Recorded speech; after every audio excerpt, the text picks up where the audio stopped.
62 days. For 2 months, the FBI told us they swept every inch of that perimeter. They told us the case was cold. They missed the DNA. As you're watching this, a single 12-second discovery has turned the entire Guthrie investigation into a crime scene of its own. Imagine a shattered glass trophy sitting on a shelf in a house that's supposed to be empty. A trophy Nancy won years ago, now cracked, with a single hair caught in the jagged edge. Stop right here. Subscribe right now to stay protected and get the truth they are already trying to delete. The most powerful investigators in the world just lost their credibility because of a Project Zero oversight. They were so focused on the digital trail that they missed the physical bloodline. In my hand, I have the coordinates of the red folder, a file that contains the one forensic report the FBI suppressed last Tuesday. I'm going to show you what's inside that folder at the end of this video, and once you see it, you'll realize that Nancy didn't just disappear, she was erased. And the person who did it? They're watching this video right now. While the world was busy looking at the random kidnapper theory, no one noticed the silent exchange at the local gas station 3 days before Nancy vanished. We've been told Savannah and Nancy had the perfect mother-daughter bond, but if you analyze the liar's lens of their final Instagram live together, the forced smiles tell a different story. Look at Savannah's hands in this interview, the one where she's talking about her missing mother. She isn't crying, she's shaking.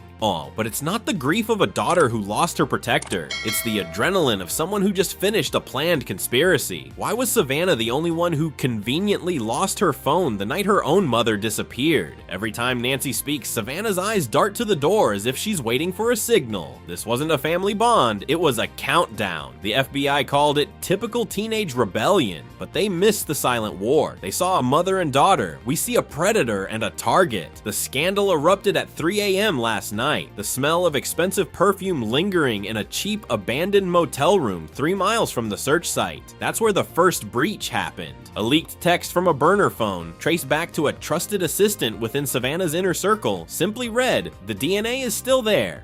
And they didn't dig deep enough. But here's the cinematic twist. This leak wasn't an accident. The mistake by the FBI, it was a distraction. They wanted us to find the motel. They wanted us to focus on the burner phone. Why? Because while we were looking at the motel, they were moving the real evidence out of the Guthrie basement. It's a double-layer mystery. They gave us a small truth to hide a nuclear lie. Right now, there is industry-wide panic. The blacklisted names are starting to surface. High-profile figures who were mentors to Nancy are suddenly deleting their entire digital history. We're seeing a digital inferno at its most terrifying. Rumor has it that even major celebrity legal teams are issuing gag orders to anyone who mentioned Nancy's name in the last 48 hours. But the pivot is here. A new character has entered the chat, a shadow figure. An ex-partner of Savannah's who has been silent for 10 years. He just uploaded a 2-second clip of a black screen with the audio of a woman screaming, "No." This isn't just about a missing mother anymore. It's about a war that's coming, and the FBI is just trying to find a way to exit the room before the lights go out. This isn't gossip. This is a career execution. As I am recording these words, lawyers are likely filing an injunction to have this video scrubbed. They don't want you to know about the secret hiding place. The cabin that doesn't appear on any GPS, yet has a power bill registered to a shell company Savannah's family owns. The psychological warfare is reaching a breaking point. We've received reports of mental breakdowns within the Guthrie family's closest associates. They know the DNA the FBI missed has already been collected by a private firm. You are watching something that is technically forbidden to discuss.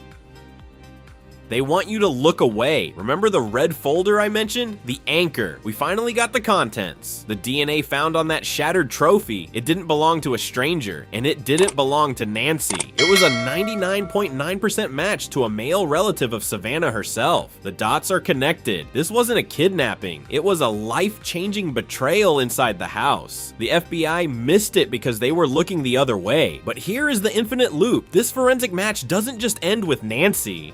And this same DNA sequence was found in a cold case file from 2014 involving another young creator. The rabbit hole doesn't end with Nancy Guthrie, it only begins. They are going to try to bury this video. Subscribe right now to stay protected and get the truth they are already trying to delete. We are the only ones tracking the shadow figure and the red folder. Now, I need to know your side. Is Savannah a victim of a system that's framing her, or is she the monster who orchestrated her mother's disappearance? This is a war for the truth. Type victim or monster in the comments below. I will be hearting the most detailed theories and featuring them in part 2, where we reveal the name inside the red folder. Don't let them silence the truth.